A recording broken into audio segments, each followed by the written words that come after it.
नमस्कार, मी ऐश्वर्या चुनडे. कृषी प्रधान टीव्ही मध्ये आपल्या सगळ्यांचं मनपूर्वक स्वागत. पाहूया आजचं बातमीपत्र. अमरावती जिल्ह्यातील मोर्शी तालुक्यातील घोडगाव सिंचन प्रकल्प यावर्षीच्या दमदार पावसामुळे तुडुंब भरला आहे.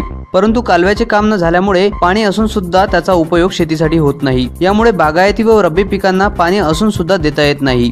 शेतात सिंचनाची व्यवस्था असून सुद्धा भारनियमनामुळे व प्रकल्पात पाणी असून सुद्धा कालवा नसल्यामुळे पिकांना पाणी देता येत नाही. या सर्व चक्रव्यूहात शेतकरी सापडला असून या समस्यांकडे लोकप्रतिनिधी लक्ष देणार का, असा प्रश्न शेतकरी वर्ग विचारू लागला आहे. रुपेश वाडके, ब्युरो रिपोर्ट, कृषी प्रधान टीव्ही, मोर्शी.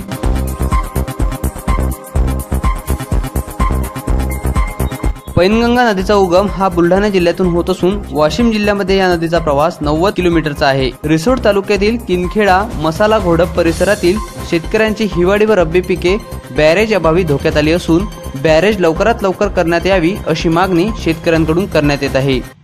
या इथून म्हणजे या बंधाऱ्यावर 20 ते 25 गावाचा कायापालट करण्यासाठी इथे लखनभाऊ भाजपचे उपस्थित झालेले आहेत. रिसोड तालुक्यातल्या पेनगंगेवरती बॅरेज होणं हे अत्यंत गरजेचं आहे.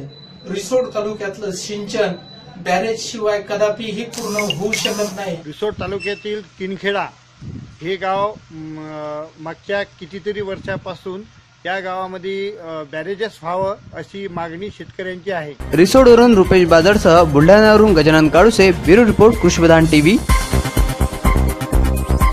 आता आपण पाहू शकता आपलं चॅनल आपल्या मोबाईलवर. त्यासाठी सबस्क्राईब करा कृषी प्रधानचे यूट्यूब चॅनल आणि पहा आपलं चॅनल आपल्या मोबाईलवर. तसेच आमचे फेसबुक पेजही लाईक करायला विसरू नका. पुन्हा भेटूया काही नवीन घडामोडींसह. तोपर्यंत नमस्कार.